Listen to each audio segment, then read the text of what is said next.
大家好，我是小慧，欢迎您来到我的频道，也非常感谢您百忙之中收看我的视频。小江一直保持着标准的身材，尽管近2年的体重略微的增加，但是最多也只能被归为是微胖的范畴。然而几个月前，小江去参加一次同学聚会，看到同学们大多是身材苗条，小江就开始有了身材焦虑，认为自己应该减肥了。他上网查阅了一些减肥的攻略，试图通过节食和运动来达到目标。一开始，小江尝试双管齐下，但在进行了2周的运动后，他明显感到体力不支，于是放弃了运动，改为只节食。加上之前在网上看到说少吃可以延寿，为此小江每天早餐只喝1杯豆浆，中午只吃5分饱，晚饭则不吃。在坚持了整整3个月后，小江发现自己减肥的效果显著，体重减轻了10几公斤，身边有不少朋友都夸他变瘦了。然而减肥成功的喜悦没多久就被体检结果冲散了。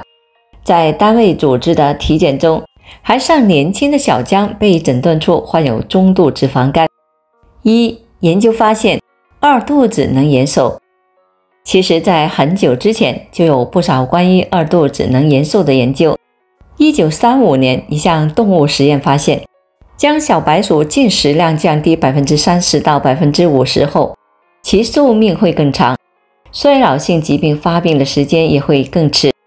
上世纪80年代，美国国立衰老研究所和威斯康大学以恒河猴为对象，展开了2项独立长期研究。他们发现，每天进食量减少 30% 的猴子，最长寿命达到43岁，超过该猴群平均寿命20岁。30岁后，其外貌和行为都没有衰老迹象。今年5月，科学更是发表重磅的研究，提出保持饥饿感或许可以延长寿命。在实验过程中，研究人员们为地果蝇创造了饥饿感。他们先让果蝇经历长时间的进食，然后让它们接触第一餐，而食物则分为支链氨基酸含量低和含量高的2组。通过对比发现，与高支链氨基酸食物摄入组相比，由于饥饿感的存在，果蝇如果终身食用低支链氨基酸的食物，它们的寿命也要明显长于食用高支链氨基酸食物的同伴。但研究人员表示，这种饥饿感延寿的机制可能还存在于其他的物种中，但能否应用于人体还需要进一步的研究。2. 一日1餐和一日3餐，哪个能延寿？细胞上曾刊登过一篇研究，通过对292只雄性的小鼠饮食干涉，最终发现，在摄入相同卡路里的前提下，一天只吃1顿饭的小鼠寿命要比正常饮食的小鼠体重减轻，胰岛素抵抗减弱，寿命延长了 11%。 若小鼠只摄入正常饮食 70% 的卡路里，而且依然保持1天1次的进食频率的话，不仅可以减肥和预防2型糖尿病，而且能够延长 28% 平均寿命。一天只吃1顿，为什么还能延寿？这可能与细胞自噬有关，即细胞可能会吃掉自己。细胞自噬是一种身体的自我清理过程，它将受损、变性或老化的蛋白质和细胞器运送到溶酶体中分解，这有助于减轻身体不必要的负担，保护免受感染、癌症和神经退行性疾病的威胁。而短期断食有助于促进细胞自噬，更新身体状态。一日1餐的饮食模式可以为身体提供足够的营养和能量，同时也能够刺激自噬，保护身体免受感染和疾病的侵害。但需要注意，长期饥饿可能产生相反效果，抑制自噬，导致老化细胞堆积和能量浪费。另外，轻断食也可能会通过增加生长激素分泌，促进心脏健康，以及降低糖尿病、高血糖等的方面，帮助我们更靠近长寿目标。那么，这是不是意味着一日一餐会更好。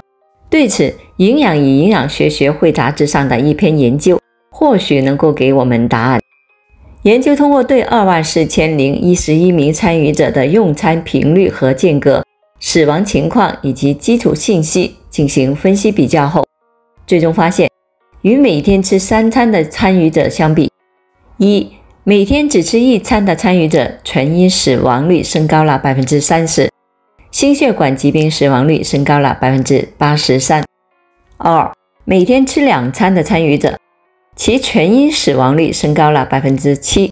心血管疾病死亡升高了 10%。每天吃3餐以上不会显著地改变全因和心血管疾病死亡率。同时，研究还发现，不吃早餐可增加 40% 的心血管疾病死亡率，而不吃午餐和晚餐的全因死亡风险分别升高了 12% 和 16%。 基于上述结果，研究人员强调了每日3餐对于维持健康的重要性。无论是早餐、午餐还是晚餐，每一餐都很关键。我们应该合理的安排饮食，以保持身体健康和良好的心情。长期吃太饱，最后会怎样？长期吃太饱可能会对身体健康和心理健康产生严重危害，包括但不限于引发肥胖、高血压、高胆固醇、糖尿病、心血管疾病、脂肪肝、关节问题，甚至可能会增加致癌风险。吃太少不行，吃太饱也不行，那到底怎么吃才算健康呢？在这里建议大家每餐8分饱更好。8分饱即差不多饱了，但不会觉得胃胀，也不会因为停止进食而感到难受。此外，日常的饮食中注意3个小细节能够帮助我们控制得当。首先，要尽量的按时吃饭，按规律的时间进餐，有助于维持血糖水平稳定，防止饥饿引发的过度进食。规律的时间也有助于维持新陈代谢的正常节奏。建议平时多吃富含膳食纤维和水分的食物，这类食物更容易的产生饱腹感，减少食量，同时也能够为身体提供所需的营养。进食过程中，最好养成细嚼慢咽的习惯，慢慢咀嚼可以帮助我们更好地享受食物的味道，同时给大脑发送饱腹信号，从而控制进食速度和食量。控制饮食是维持健康的关键。通过对饮食量、进食时间、食物选择和进食方式等方面的管控，能够帮助我们减少健康的风险，从而向长寿目标更迈进一步。好了，朋友们，今天所分享的视频内容就到这里了。如果您觉得我分享的视频内容对您有所帮助的话，就请您给我点个赞吧。非常感谢您的支持和鼓励，我们下期见。